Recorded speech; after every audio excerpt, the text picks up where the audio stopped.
আজি ভাবিছোঁ দুপৰীয়া সাজৰ কাৰণে অকণ কচু টেঙা বনাম। যিহেতু আজি বতৰটো ইমান গৰম নহয়, কিন্তু সদায় কচু খাম বুলি থাকি যায়। সেইকাৰণে বোলো আজি কচু টেঙা অকণ বনাই দিওঁ, খামেই আৰু আজি বতৰ বেয়া হ'লেও। এয়া মই কচু কুটি ল'লোঁ, এয়া দাইল তিয়াই থৈছোঁ, এয়া বিলাহী। এতিয়া চাওকচোন কেনেকৈ বনাওঁ মই ইয়াত দাইল দি ল'লোঁ, তাৰপিছত আপোনাৰ কচুখিনি ইয়াতে ঢালি দিম মই।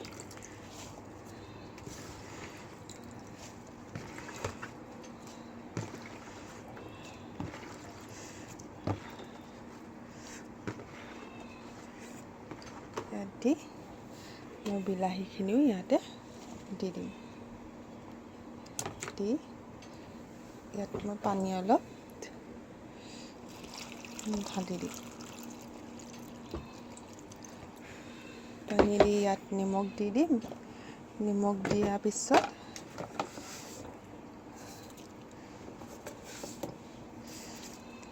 এতিয়া অলপ দেৰি সিজি লওক চব, তাৰপিছত মই কেনেকৈ বনাম দেখাম।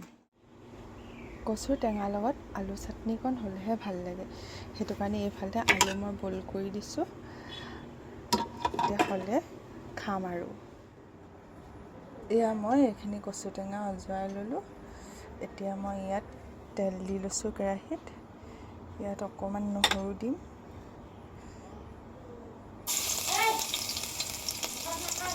নহৰু দিম।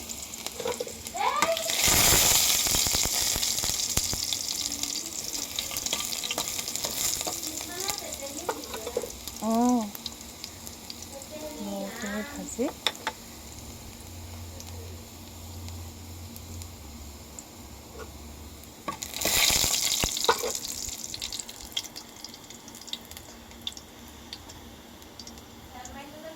ইয়াতে এতিয়া টেঙাখিনি দি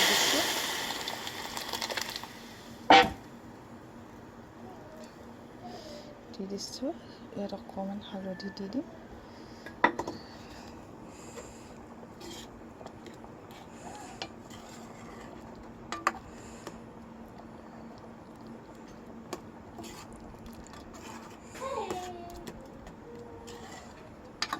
এতিয়া কচু টেঙা হৈ গ'ল, ধুনীয়াকৈ হৈ গ'ল কচু টেঙা।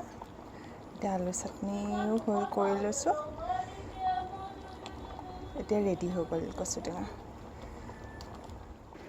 এয়া কচু টেঙা আৰু আলু চাটনি ৰেডি, আমি খাই লওঁ এতিয়া।